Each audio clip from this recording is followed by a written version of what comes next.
topic.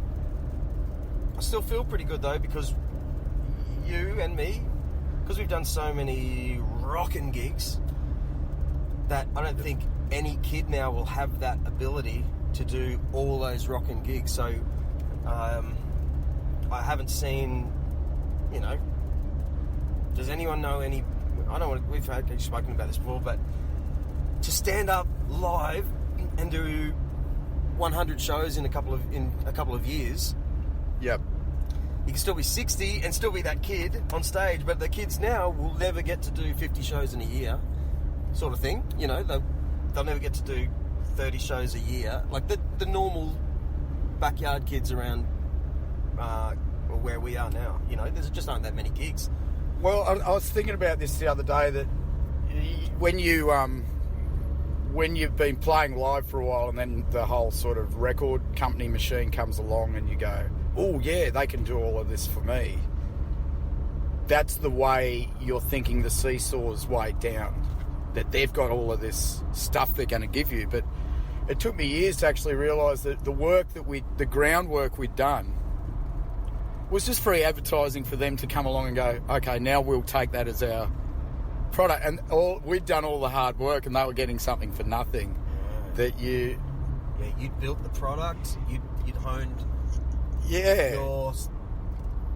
Yeah, that makes perfect sense. Yeah, and you know, I think that if anyone's out there looking at getting signed, they should really take that into account, that if they've put a lot of groundwork in, you want to lay down some rules that it's actually your thing, it's not theirs. Right. And that they can't just come along and cash in on something that you've put, because they're getting it for free.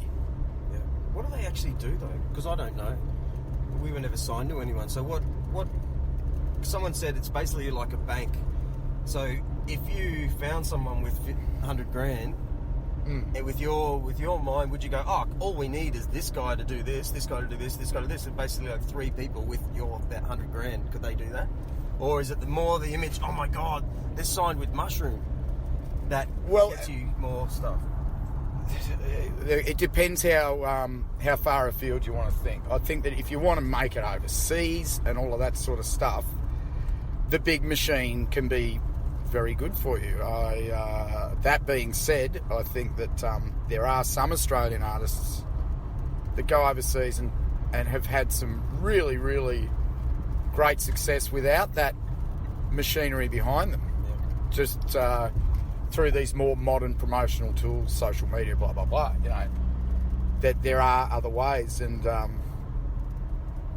you know, there was none of that when we were starting out. And even bands that you think were just, wow, they were bigger than Ben-Hur, and how could they not be as successful as they were?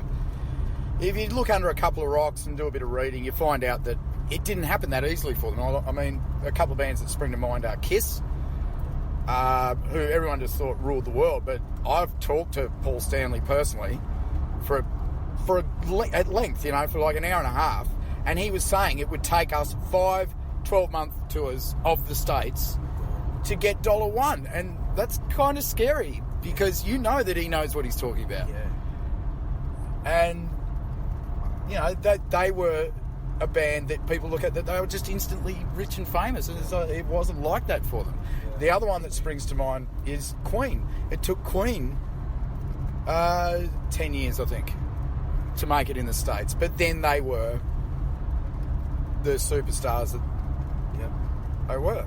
But they didn't do it off the back of Bohemian Rhapsody, which is kind of surprising when you think about it. It took them to be more poppy, and I think Bites the Dust was their first hit in America. Right.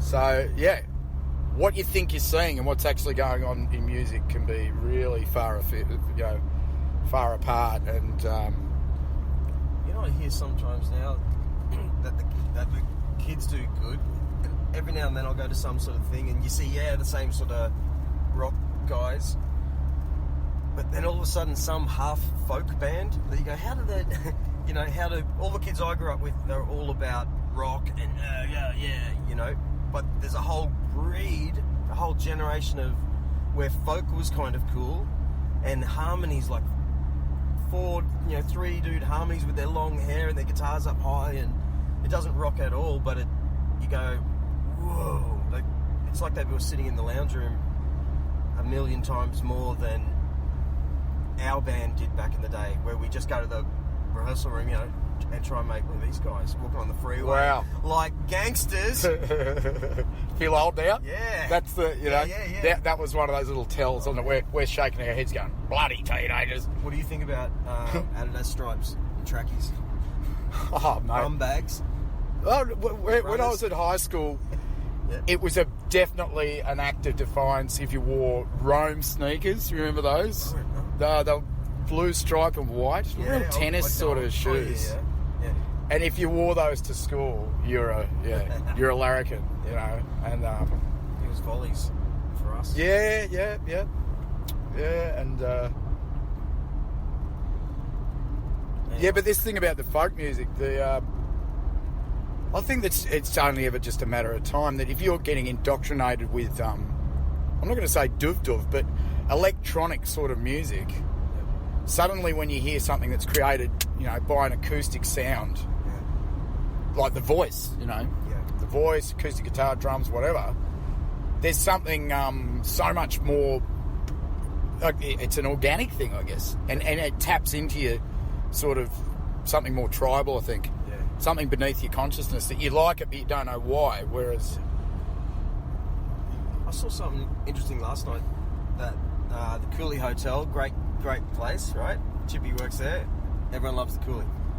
They're putting on their upstairs room now is open for promotion, so they've started to put on. They have mentals anything, and all sorts of stuff they've been doing up there lately. Yeah. This is how they explained. They call them bass nights. Have you ever heard of that? B-A-S-E? Yeah. No, bass, like B-A-S-S. Okay. And it was, bass... Brisbane's biggest bass night dude, DJ Quacks, comes down for... let's pretend, Gold Coast's biggest bass night guy, DJ blah blah. I'd never heard the word bass night before. Ladies drink free, folks. 2 for 1 offer. So I looked up the poster and I'm like, wow, what the shit is this? And when did it change from just being whatever it is to that? What does it mean? I remember there was drum and bass nights. Now it just seems to be bass nights. Okay. Let's Google it. You got your phone? Well, yeah, we can do. I just want to know what bass...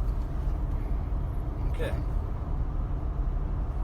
Should I pause this or just... No, keep running. I'm hoping that it's all just bass. All right, this is the verse. Okay. To another one bites the dust. Yes. Whole bunch of bass guitarists. Events. Night Bass Records. Okay. Bass night. Alright. It's actually come up with Night Bass for some reason. Okay, maybe that was it. Nice brain. Night Bass. I thought, Night Bass, mate. Night bass. Night Bass. I have no idea. Google is no help as usual. Alright. But I mean, I think that a lot of the mentality about music is you can't just say blah blah's playing. It has to be a night. It has to be an event, and you have to create this sort of urgency about it. That that's what advertising excels at. Is you need to do it right now because it's not going to be here anymore. And that kind of mentality sort of goes with the festivals too. Is that this is only going to happen once this year? It's going to go for 2 days, 3 days. I mean, I've just seen Byron Bay on the sign here, and Blues Fest springs to mind that you're going to go and want to see this X band, this Y band, and this Z band, but you got to watch all the A, B, C, D, E, as well. Which, hey, that's by and by, and you might see something that you go, wow, I didn't know about that. And look, Jules, Murwillumbah. Yeah, that's my stomping ground of late. Yeah. Yep. Any rain? Oh, no. Yeah, well, as I told you the other night, I'll repeat it, that I'd been working at a timber yard in Wollongbar for a few weeks, and I'm driving down, and it's about an hour's drive for me, so it's... and with daylight savings, I was leaving about 4:30 in the morning, which is a pretty ordinary hour to be up and away. So one morning I was driving there, and I wasn't in the pleasantest of moods. And I looked at the sky and I went, oh, if I'm meant to just be playing music and not going to this frickin' job, give me a sign. Too much sign. We got 2.8 metres through work. And oh, shit. Yeah, there was this stony silence when we went back and just went, holy mackerel, what the hell happened here? And yeah, water definitely very powerful stuff. You go through the office then? It went through everything. Yeah, millions and millions of dollars worth of damage. I'll have to actually ring up and see what's happening there, because I think they're going to down tools this week until they can get some more concise information about insurance, etc. But you know, as these things go, insurance won't cover what they call an act of God. It's a freak event. You know, if something breaks or you know, some sort of deterioration of a machine, that's insurable. But you can't insure against an act of God. It's that's crazy. Yeah, and I really feel for people if their insurance is going to sort of read them the finer print in Wollongbar and say, hey, you're insured against this but not that. And those policies are really, really, really sneaky things. It's weird how, like, that would have... Moorlambar would have flooded whatever years ago. It just would have. And people forget so quickly and think it just won't happen again, you know? But we actually... And then the next generation says, yeah, the big flood of 1972, whatever, Grandpa. You know what I mean? That Yep. Wouldn't even... I would still buy a house on that Muppet. I'd go, it's cheap. Yeah, but it's right on the water. Yeah, but in 1972 it went underwater. It's whatever, you know? Yeah, well, I think on the weather scale, a human lifetime, be it 70, 80, whatever years, is really small beer. So your point of view about weather is really quite limited in that regard. Is that, oh, well, it hasn't happened in my lifetime, it won't happen. Yeah. And, you know, it's that whole thing of if you don't know your history, you're destined to repeat it, I guess. You know what I've been thinking about, man? When, like, I was in Japan the whole time the flood happened. Right. But I got onto something because I've got a 6-year-old little boy, and we're talking about gold. So I showed him how, like, the videos on YouTube about panning for gold. Mm-hmm. And so Currumbin Valley, it just, in the last 2 years, it's flooded twice, and it just rips the creek out. Yep. So you're looking at rocks a lot of the times that, or the side, the riverbanks. That's where they get the good stuff, right? Yep. The riverbank's just been. Yeah, like a water blast has been through there. You haven't seen that forever. And I said to my neighbour, his family's been there for 100 years. Gold. I said, would there be gold there? And he goes, oh yeah, we found gold a long time. He said the Newman family from. I don't, but they pretty much own a lot of this stuff. They've got that big, you know, at Currumbin, there's a sand mining sort of joint. Yes. Yeah. That's theirs, is it? That's theirs. Right. Well, they find gold flakes in their mining. Anyway, imagine that. Being that weirdo. Do you ever get into that idea? Being that, like, the guy with the metal detector on the beach? I do. Yeah. Oh, but not. I couldn't do it in front of anyone because I look at those weirdos too much. There's probably that age thing where you're going. maybe the lotto is under the sand. You know, that winning ticket. You know, it's good. You can go on a good night on those YouTube videos. Like there's people out there that film what they get, and every time there's a good one. A guy, they had one of those huge storms in Coogee.